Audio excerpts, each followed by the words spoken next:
नमस्कार दोस्तों, आप सभी का हार्दिक स्वागत है हमारे YouTube चैनल जीवन रचना में। दोस्तों, इन 3 प्रकार के भोजन से मनुष्य की आयु कम होती है। इस प्रसंग में एक प्राचीन कथा है। इस कथा के माध्यम से हम आपको बताते हैं कि मनुष्य को किस प्रकार का भोजन करना चाहिए, भोजन करने का सही तरीका और सही दिशा कौन सी है, भोजन कब करना चाहिए तथा भोजन शुरू करने से पहले क्या बोलना चाहिए। दोस्तों, एक बार की बात है, देवर्षि नारद भगवान श्री कृष्ण से मिलने के लिए द्वारिका नगरी में पधारते हैं। तब भगवान श्री कृष्ण देवर्षि नारद को देखकर उनका स्वागत करते हुए कहते हैं, आइए देवर्षि, द्वारिका में आपका स्वागत है। आज किस प्रयोजन से आप द्वारिका में पधारे हैं? अवश्य ही कोई महत्वपूर्ण समाचार लेकर आए होंगे।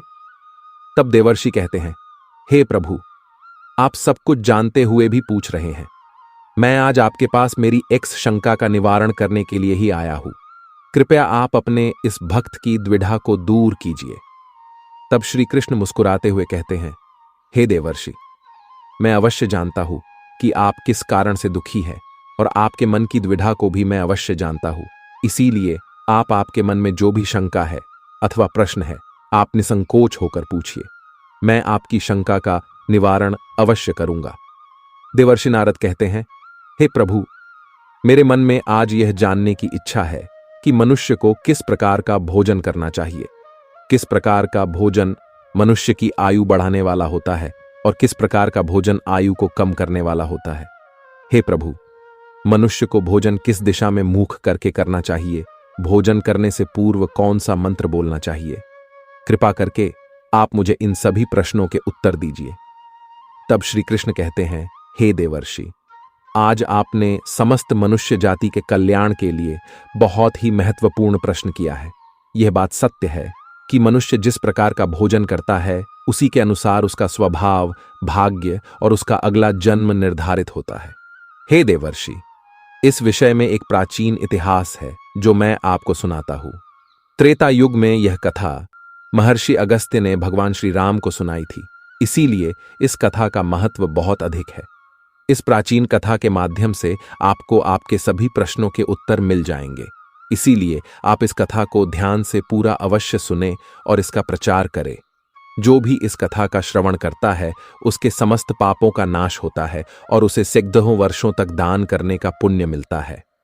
देवर्षि कहते हैं, हे प्रभु, मैं इस कथा को अवश्य सुनना चाहता हूं। इस कथा को मैं ध्यानपूर्वक सुनूंगा और इसका प्रचार पृथ्वी लोक पर करूंगा। श्री कृष्ण कहते हैं, प्राचीन काल की बात है। उस समय एक बहुत बड़ा जंगल था।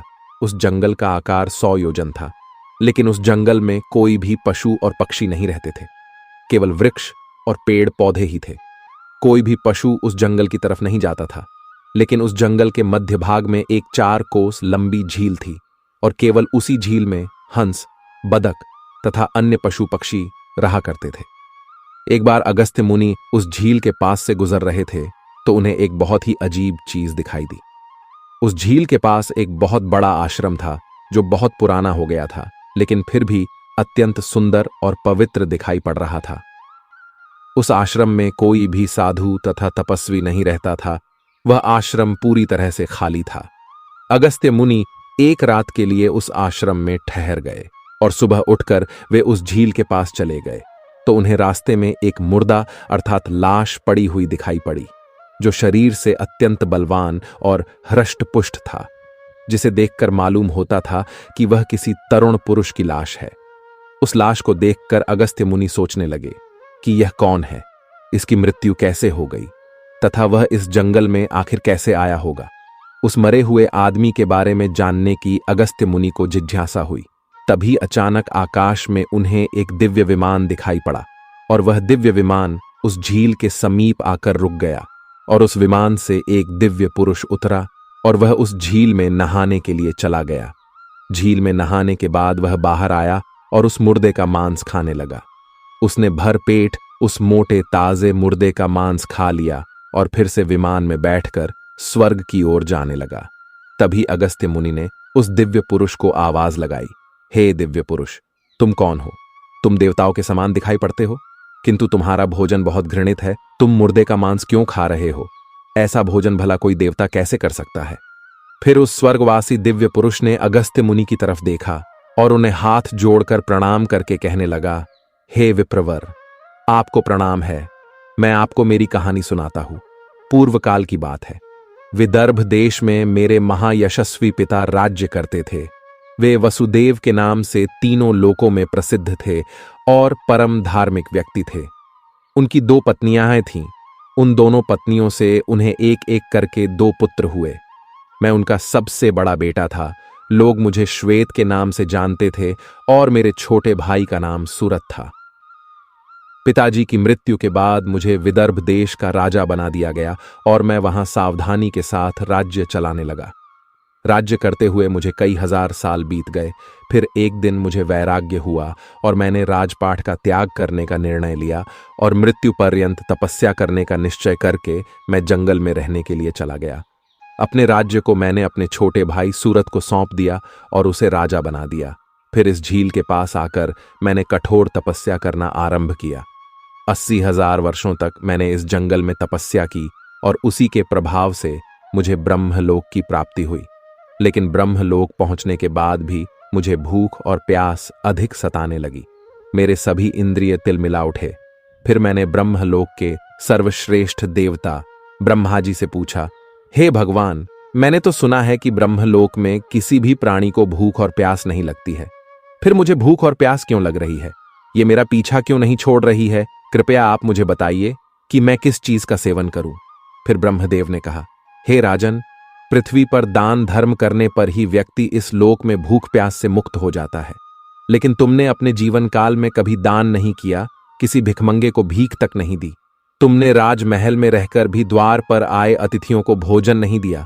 तुमने सदैव ही उच्चिष्ट भोजन किया है। बिना स्नान किए ही तुम भोजन किया करते थे। भोजन शुरू करने से पहले तुमने ईश्वर का धन्यवाद नहीं किया। स्वादिष्ट भोजन को दूसरों को दिए बिना ही तुमने उसे ग्रहण कर लिए। इसी कारण से तुम्हें यह पाप लगा है। इसीलिए तुम्हें ब्रह्मलोक में भी भूख और प्यास का कष्ट उठाना पड़ रहा है। जीवित रहते हुए तुमने अनेक प्रकार के आहारों का अकेले ही सेवन किया है। अनेक प्रकार के पकवान तुमने अकेले ही खाए हैं, दूसरों को नहीं दिए हैं, जिससे तुम्हारा शरीर तो बलवान बन गया, किंतु तुम्हारा पुण्य क्षीण हो गया। अब तुम्हारे लिए एक ही उपाय है। उस झील के पास तुम्हारा शरीर पड़ा हुआ है। तुम उसी का मांस खाकर अपनी भूख मिटाओ। ब्रह्मा जी द्वारा इस प्रकार से कहने पर राजा ने कहा, हे प्रभु, अपने शरीर का भक्षण कर लेने के पश्चात मेरा क्या होगा? उसके बाद मैं क्या खाऊंगा? मेरे खाने के लिए कुछ भी शेष नहीं रहेगा।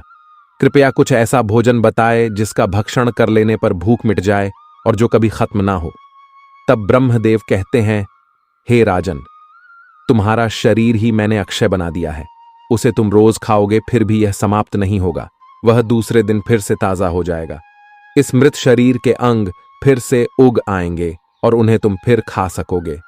और जब तुम अपने शरीर का मांस खाते हुए 100 वर्ष बीत जाएंगे, उसके बाद तुम्हारे इसी जंगल में एक दिन महर्षि अगस्त्य पधारेंगे और उन्हीं के द्वारा तुम इस पाप से मुक्ति पा सकोगे। इस प्रकार से राजा ने सारी हकीकत महर्षि अगस्त्य को बता दी और कहने लगे, हे विप्रवर, मेरा शरीर कभी नष्ट नहीं होता है और मैं रोज आकर अपने शरीर का मांस खाता हूं। न जाने कब मुनि अगस्त्य यहां पर पधारेंगे और मुझे इस कष्ट से मुक्ति दिलाएंगे। ऐसा सोचते हुए मुझे 100 वर्ष बीत चुके हैं और मैं आज भी उनकी राह देख रहा हूं। राजा श्वेत का इस प्रकार से कथन सुनकर महर्षि अगस्त्य बोले, अच्छा, तो तुम्हारे सौभाग्य से मैं यहां पर आया हूं। मैं ही मुनि अगस्त्य हूं, और बोलो मैं तुम्हारी किस प्रकार से सहायता कर सकता हूं। तब राजा अत्यंत प्रसन्न हुए और जमीन पर लेटकर महर्षि अगस्त्य के चरणों को वंदन करने लगे। राजा श्वेत बोले, हे मुनि, कृपया आप मुझे इस घृणित आहार से मुक्त कीजिए तथा जिस पाप के कारण मुझे ये प्राप्त हुआ है उस पाप से भी मुझे मुक्त कीजिए, जिससे मुझे अक्षय लोक की प्राप्ति हो सके। हे ऋषि, मैं आपको ये दिव्य आभूषण भेंट करता हूं। कृपया आप मुझ पर कृपा करें। राजा की दुख भरी बातें सुनकर मुनि को उन पर दया आ गई। जैसे ही राजा ने वह दिव्य आभूषण महर्षि अगस्त्य के हाथ पर रखा, उसी समय उनका मृत शरीर अदृश्य हो गया और वे उस पाप से मुक्त हो गए। और फिर महर्षि अगस्त्य से आज्ञा लेकर वे उस दिव्य विमान में बैठकर ब्रह्मलोक को चले गए। इस प्रकार से उस राजा श्वेत को दान न करने के पाप से मुक्ति मिली। भगवान श्री कृष्ण कहते हैं, हे देवर्षि, इस प्रकार से उच्चिष्ट भोजन करने के कारण ही विदर्भ देश के महाराज को ब्रह्मलोक में रहने पर भी तृप्ति नहीं मिली और उन्हें पृथ्वीलोक पर आकर स्वयं का ही मांस खाना पड़ा। हे देवर्षि, अब मैं तुम्हें भोजन के नियम बताता हूं, आप इसे ध्यान से सुनिए। भोजन शुरू करने से पहले थोड़ा सा अन्न भूमि पर रखना चाहिए ताकि देवता, पशु पक्षी, सर्प, दैत्य तथा प्रेत पिशाच जो अपने कर्म बंधन से बंधे हुए हैं, उन सभी को अन्न की प्राप्ति हो। यदि भोजन करते समय कोई अतिथि आ जाए तो उसका स्वागत करे और उसे आसन देकर प्रणाम करके उसका सत्कार करे। फिर उसे श्रद्धापूर्वक भोजन कराकर विदा करे, क्योंकि जिसके घर से अतिथि निराश होकर लौट जाता है उसे वह अपने पाप देकर उसके शुभ कर्मों को ले जाता है। श्री कृष्ण कहते हैं, मनुष्य को पिता के घर में रहने वाली विवाहित कन्या, दुखिया और गर्भ धारण की हुई स्त्री तथा वृद्ध को भोजन कराने के बाद ही भोजन करना चाहिए। इन सभी को भोजन कराए बिना जो स्वयं भोजन ग्रहण करता है उसका भोजन पापमय बन जाता है। ऐसा व्यक्ति नरक में ही जाता है। जो स्नान किए बिना ही भोजन करता है उसका भोजन मलभक्षण के समान हो जाता है। जो बालक एवं वृद्ध आदि के हिस्से का भोजन करता है उसका भोजन विष्ठा के समान हो जाता है। और जो बिना दान किए ही भोजन ग्रहण करता है उसका भोजन विष के समान बन जाता है। मनुष्य को कभी भी दुराचारी व्यक्ति द्वारा दिया गया अथवा दूसरों द्वारा अपमानित करके दिया गया भोजन कभी भी ग्रहण नहीं करना चाहिए। मनुष्य को चाहिए कि परोसे हुए भोजन का अग्रभाग अग्नि को देकर ही भोजन करना चाहिए। भोजन को एकाग्र चित्त होकर करना चाहिए। प्रथम मीठा, फिर लवण और खट्टा और अंत में कटु एवं तीखे पदार्थों का सेवन करे। प्रथम 3 निवाले मौन होकर ग्रहण करने चाहिए। ऐसा करने से व्यक्ति के सभी पाप कर्म तुरंत नष्ट हो जाते हैं और भगवान की कृपा से उसे जीवन भर कभी अन्न की कमी महसूस नहीं होगी। श्री कृष्ण कहते हैं, पूर्व दिशा में बैठकर भोजन करने से व्यक्ति रोगों से और मानसिक तनाव से मुक्त हो जाता है। बीमार बुजुर्गों को पूर्व की ओर मुख करके भोजन अवश्य करना चाहिए। इससे उनके स्वास्थ्य में सुधार होता है, क्योंकि पूर्व दिशा उगते हुए सूर्य की दिशा है और सूर्य देव बल, आरोग्य तथा दीर्घायु प्रदान करते हैं। विद्या की अभिलाषा रखने वाले मनुष्य को उत्तर दिशा की ओर मुख करके भोजन करना चाहिए। यह दिशा देवी सरस्वती की दिशा है। ध्यान रहे, दक्षिण दिशा की ओर मुख करके भोजन न करे, यह मृत्यु की दिशा होती है। इस दिशा में मुख करके भोजन करने से आयु कम होती है। टूटे फूटे बर्तनों में भोजन नहीं करना चाहिए, यह दुर्भाग्य को निमंत्रण देता है। भोजन हमेशा स्वच्छ थाली में ही करना चाहिए। गंदी थाली में भोजन करने से जीवन में दुर्भाग्य आता है। एकादशी के दिन तामसिक अन्न का सेवन न करे। जो मनुष्य एकादशी के दिन तामसिक अन्न अर्थात मांस का सेवन करता है, लक्ष्मी उसे छोड़कर चली जाती है। भोजन का अपव्यय करना अनर्थ माना गया है। इसीलिए थाली में जितना आवश्यक हो उतना ही भोजन ले। अगर कोई व्यक्ति साथ में भोजन कर रहा हो तो उसका भोजन समाप्त होने तक उठकर नहीं जाना चाहिए। इससे पितृदेव नाराज हो जाते हैं। भोजन के बाद थाली में हाथ धोना अनुचित माना गया है। थाली में हाथ धोने से अन्न का अपमान होता है। भोजन के बाद थाली में हाथ धोने वाले लोग नीच योनि में जन्म लेते हैं। सबसे महत्वपूर्ण बात ध्यान रहे कि व्यक्ति को बिस्तर पर बैठकर कतई भोजन नहीं करना चाहिए। ऐसा करने से व्यक्ति कई प्रकार के रोगों से ग्रसित हो सकता है। भोजन केवल जमीन पर आसन बिछाकर उस पर बैठकर ही करना चाहिए। भोजन करते समय दिशाओं का ध्यान रखना बहुत ही आवश्यक होता है। यदि गलत दिशा में बैठकर अथवा गलत दिशा में मुख करके भोजन करने से व्यक्ति को उसके अनिष्टकारक परिणाम प्राप्त होते हैं। भगवान श्री कृष्ण कहते हैं, जिस भोजन के ऊपर से कोई पैर रखकर चला गया हो अथवा कोई व्यक्ति भोजन को लांघ कर गया हो तो ऐसे भोजन को कभी खाना नहीं चाहिए। ऐसा भोजन अशुद्ध हो जाता है।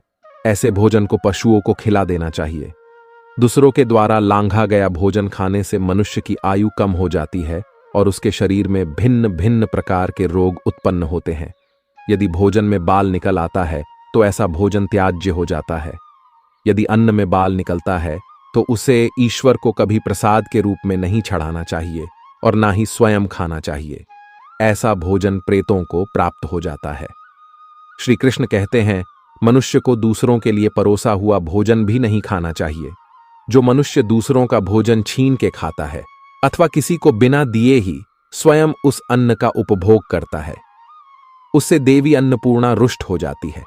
भोजन सभी में बांटकर खाना चाहिए। दूसरों के हिस्से का भोजन करने से मनुष्य के पुण्य कर्म नष्ट हो जाते हैं। पवित्र आसन पर बैठकर अपने पैरों को भूमि पर रखकर पूर्व की ओर सूर्याभिमुख होकर अन्न ग्रहण करना ही सर्वोत्तम माना गया है। पूर्वाभिमुख होकर भोजन करने से यश की प्राप्ति होती है और उत्तर की ओर मुख करके भोजन करने से सत्य की प्राप्ति होती है।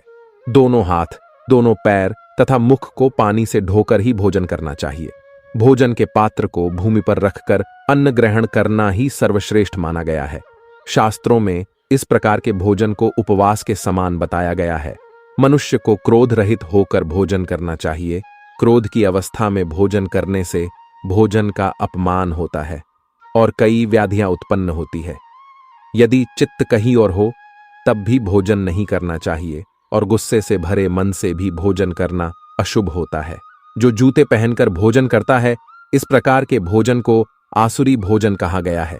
ठीक मध्यरात्रि में, ठीक मध्याह्न होने पर भी भोजन करना अशुभ माना गया है।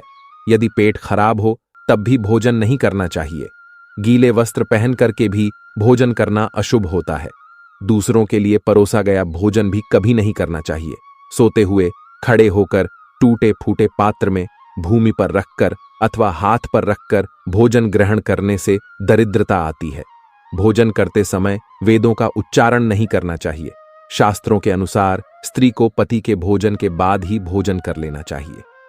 यदि पति घर से दूर हो तो पति को ध्यान करके भोजन ग्रहण करना चाहिए।